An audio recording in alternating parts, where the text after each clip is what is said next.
సంగారెడ్డి జిల్లా జిన్నారం మండలం కాజీపల్లి గ్రామంలో స్నేహశీల యూత్ ఆధ్వర్యంలో నిన్న సుప్రీంకోర్టులో ఎస్సీ వర్గీకరణ తీర్పు వెలువరించినందున కాజీపల్లి గ్రామంలో అంబేద్కర్ స్నేహశీల యూత్ ఆధ్వర్యంలో అంబేద్కర్ విగ్రహానికి పూలమాల వేసి అంజలి ఘటించారు.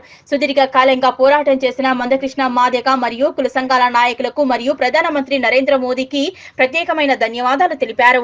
ఈ కార్యక్రమంలో యూత్ అధ్యక్షులు సుము మహేందర్, సెక్రటరీ కంజర్ల శ్రీనివాస్, ఎర్రల వేణు, సలహాదారుడు సము మల్లేష్, కంజర్ల శోభన్ బాబు, సమ్ము జీతయ్య, గద్దె ప్రవీణ్, గద్దె కృష్ణ, గద్దె రవి, బేగరి రవి, కంజర్ల రాజు, సమ్ము శివ, కంజర్ల నరేందర్, గద్దె గణేష్, గద్దె బాలు, జాజుల సంజీవ్, కంజర్ల మహేందర్, సమ్ము నవీన్, కొమ్ము నవీన్, సమ్ము గణేష్, కంజర్ల మహేష్, చింటూ, గద్దె ప్రణీత్ తదితరులు పాల్గొన్నారు.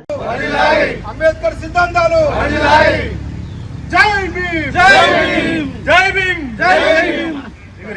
కాజీపల్లి గ్రామం Jinnaram mandal Sangareddy Ambedkar Snehasheela youth association members తరఫున మందకృష్ణ మాదిగ గారు గత 30 సంవత్సరాల నుంచి సుదీర్ఘ పోరాటం చేసి సాధించిన ఈ విజయానికి సహకరించిన కేంద్రానికి, మోడీ గారికి, అందరికీ మా యూత్ తరఫున అభినందనలు. జిన్నారం మండల్ కాజీపల్లి గ్రామం doctor B R Ambedkar Snehasheela youth association తరఫున ఈరోజు నిన్న జరిగిన సుప్రీంకోర్టు తీర్పులో ఎస్సీ వర్గీకరణకు 50 సంవత్సరాల నుండి పోరాడుతున్న మందకృష్ణ మాదిగ గారికి, అలాగే మన సంఘం నాయకులకు అందరికీ ఈ ఎస్సీ వర్గీకరణ తీర్పు చాలా మేలు చేసింది.